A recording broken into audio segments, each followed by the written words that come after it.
Привет!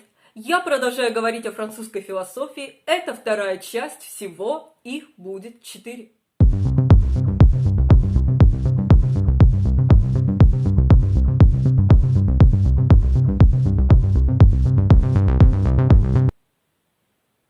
Французская философия XVIII века была глубоко политической. Она была сильно пропитана принципами просвещения, и многие из ее философов стали критиками церкви и государства и сторонниками рациональности и прогресса, и впоследствии оказали глубокое влияние на политические системы и идеологии Франции и США.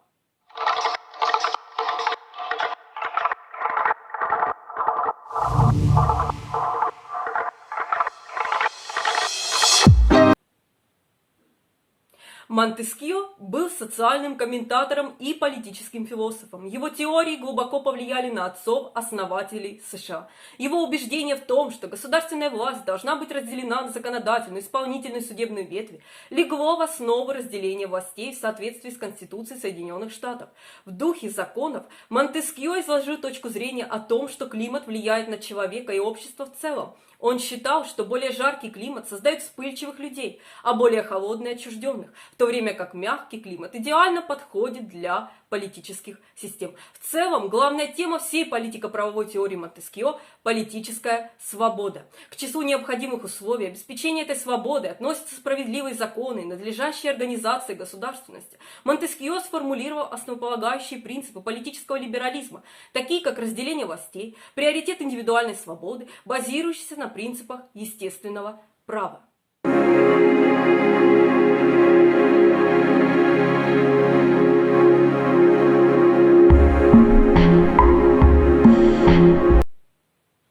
Вольтер был олицетворением просвещения благодаря своей критике церковных догм и французских институтов, защите гражданских свобод и поддержке социальных реформ.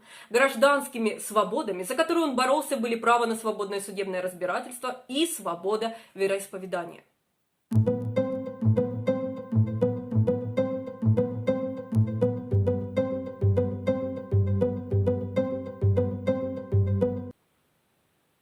Жан-Жак Руссо отличился от прогрессивного сциентизма эпохи Просвещения своим заявлением о том, что искусство и наука разрушают человеческую мораль.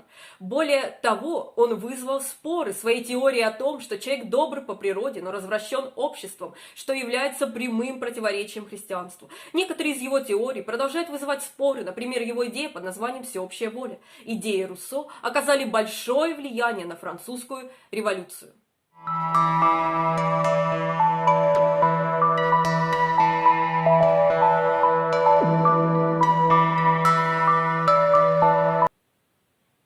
Дидро был ключевым соавтором создания энциклопедии. Энциклопедия, представляющая собой систематическое собрание всей информации об искусстве и науках, вызвала большие споры.